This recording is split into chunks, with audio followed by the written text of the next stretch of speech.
Discovering Insert Wine Here.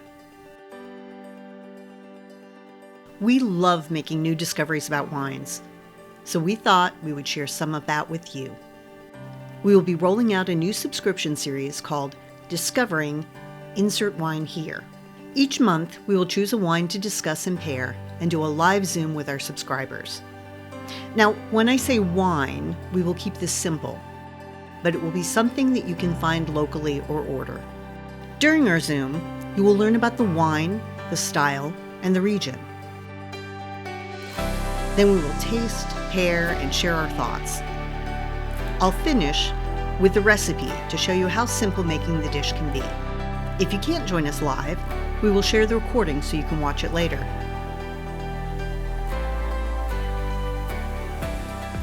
Discovering Insert Wine Here. Let's go on and talk about the raising board and make you a little hungrier. right. So that's the picture of the raising board that I put together. And I got the Cambozola because I was looking for Gorgonzola and they didn't have any at Murray's Cheese Counter, none cut at Murray's Cheese Counter at the time. So the Cambozola is actually a German blue cheese, this particular one. So blue cheese is good with Malbec.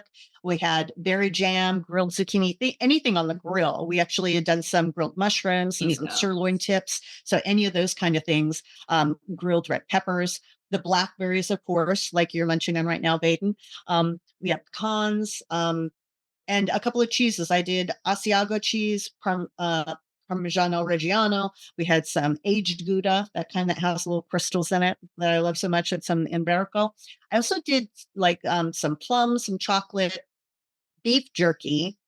And then I did a mole, but a mole that is a little lighter on the spice because at that age where spicy foods are no longer my friend. And the thing with spicy foods and with red wines or Malbecs is that high alcohol levels. So if you've got a higher alcohol wine and you pair it with spicy foods, it's going to enhance the spice. So it all depends on if that's what you want or not. I keep hearing a lot of things about wines in Hong Kong and in China and places that really like spicy food. And they like having these high alcohol wines with their spicy food because it amps it up again, because cultural palates, can be that way. I'm on the other end. I'm on the super boring end of the spicy spectrum. So my mole sauce leans much more into chocolate, but and then herbs to go along with it too. Things like I think more of resinous and more of those fall kind of herbs. So like rosemary and sage are kind of what I put together on my board. So what do you guys have? What did you guys do for your pairing boards, or are you munching on anything? I know Cam, you're not munching today, right? But you probably have suggestions of things that you would have put on a board to munch with this. I have a quick question about your board. Yeah. Now, the herbs, I love seeing that on there. Do you put those on there to sort of crush them in your fingers and smell it while you're drinking the wine? Or do you actually, kind of sprinkle that on something you're eating on there? A little bit of both. Okay. With the rosemary, definitely I like to have them there, and I have to have something green on the board. It's just a color palette kind of thing. It has to be an herb on there somewhere. But especially with the rosemary, putting some rosemary leaves on top of, like if you're doing a cheese and if the mole or something else that's on the board, just adding a little fresh herbs, I think is really good with it. Sometimes like the sage in this one, I probably wouldn't put that right on there. And I did put some spices on there. You'll see some star anise that's on there and some cloves. And obviously I didn't munch on those directly, but the aromas of those and the feel of them also, I think goes along with this. So that's why I put those on there. Yeah, that's a great idea. Yeah. I am munching today. You I are was not munching last time, but I am munching today. Oh, nice. So I've got some baby Swiss, some Havarti, and then I have this really relatively thinly sliced bread that I got at the bakery. That's like an Italian bread that I toasted. I have some pecans, blackberries, and dark chocolate. Are you finding any of those things? Have you done your pairings there and tasted things? Are you finding anything that stands out as that you like the best?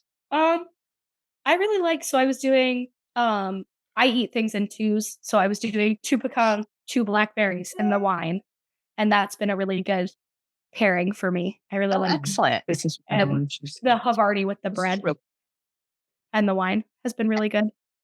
Excellent. Kim, are you guys munching at all? We made a queso iberico and some crackers and some Havarti and dark chocolate. And then back on the other side, we've got some bread and we have sopressata. Yeah. And some aged Gouda. And then we have raspberry jam. And then the nuts are cashews and almonds with dark chocolate. Oh, yum. Yeah. Excellent. Any favorite bites in there so far? The queso iberico with this wine is really good. That was one of the things that you had suggested, and I've never had it before. So this is the first time I've ever had this cheese. Gotcha. And it kind of reminds me of a Parmesan, like, because it has a little bit of a, I don't know, bite to it or salty. Yeah. So I read about it. I've had manchego before. So I was looking at the two and I was standing in the grocery and I was like, oh, I'm going to try this one because I've never had it before. So I really like it. You'd like it a lot, babe. Will you I say like that cheese with raspberry jam. That's like my Oh, really? With the raspberry jam? yeah. Oh, nice. There you go. I haven't tried that yet. like Parmesan and fig jam. And so when I saw that, I'm like, I know what I'm doing. No, I'm gonna try that. Maybe put it on a piece of bread. Excellent. And dark chocolate is always a winner. The sobrasada is not super spicy, but kind of the cured meat with the red wine I like a lot. And because we were sort of in the Argentina space, I was like, let's see, we'll get something from Spain and eat that. So Excellent. Yeah. All right. I'm going to skip past because I left it on that screen while we were talking, and we've already talked about all of this stuff now. So I'm going to go on to things that pair well with Malbecs typically.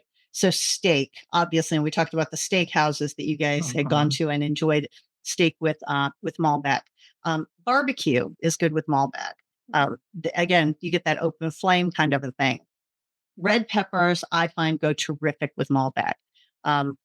Grilled mushrooms also. And then one of my favorite pairings is a blue cheeseburger. So those are some of my favorite pairings. In fact, I don't know if we have any blue cheese, but we're doing burgers later tonight with this wine. So things that we've actually put together, some recipes I've actually done.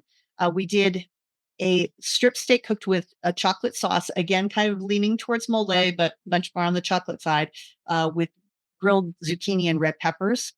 And that was with a Domaine Bousquet. I believe that's 2 years earlier than the wine that I'm drinking right now. And that was a big hit. And I liked it because the grilled flavor, again, goes really nicely with the wine.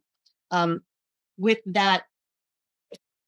the Malbec Nouveau that I was talking about before, the one with the carbonic maceration on it, it was lighter in body than a typical Malbec and had more fruit forward notes and some candied tones and notes of raspberry and like red cherry and some floral and herbal notes too.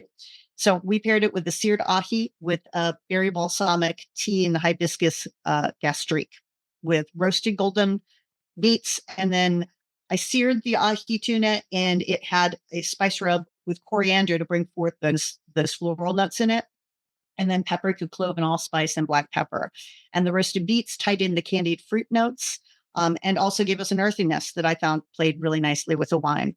So the berry gastrique, I was playing with gastriques at the time, and I had a tea that was that had blood orange in it, and then also had some blood orange juice that I added to it, and balsamic vinegar, and made up a little gastrique that went nicely with this. But it was bright. And so I think also that like tuna like this can stand up to a red wine. And I think it paired nicely because of the weight of this wine. I think it would go nicely with a Pinot Noir too, but with this particular wine, it was really nice. And this was the wine I was talking about that tasted purple to me. So it came off as very purple. The label on this wine, it's the Gaia, because like I said, they do a lot of sustainability stuff there. So they have a lot of Earth Mother type things. And this particular wine had a glow in the dark label. I don't know. Did you have this one, Cam? I have had that before. Yeah. And so it's kind of fun. I had to take it into the closet. I don't have a picture of it now, but when you turn off the lights, different flowers and things glow in her hair. So it's kind of cool. So, and then another pairing that we did, and this was with the port style wine that we had, was a chocolate brownie with black cherry compote. and a honeyed blue cheese ricotta. So I know some people don't like the sweet and salty together, but I like the combination. The ricotta kind of tones down the blue cheese, making it really nice with this. And those are three flavors that go really lovely with a Malbec. This was with the Trella, the Barrel One port wine, and it was really delicious.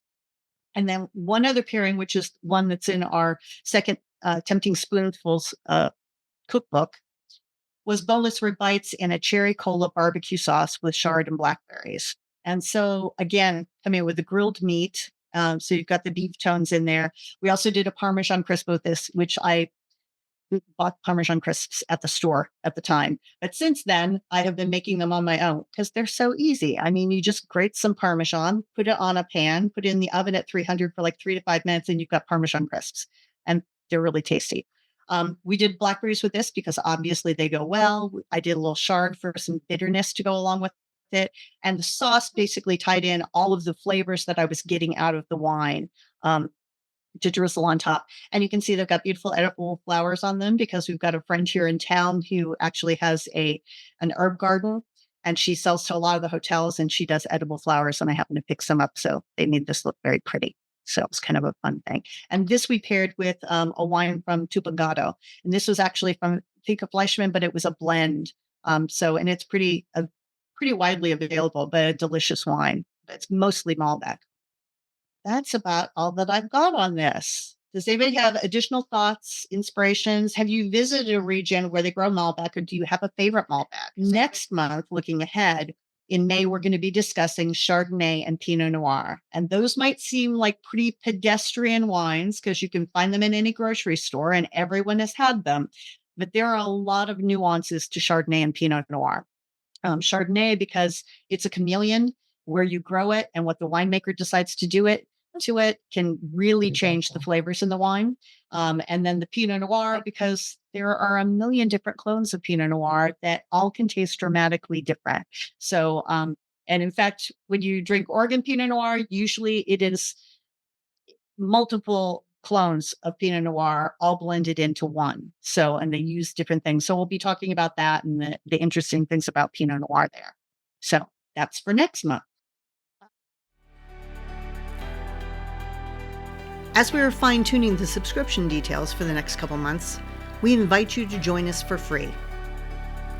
If you're interested in joining us, email me at robin@42aspens.com and I'll send you the details.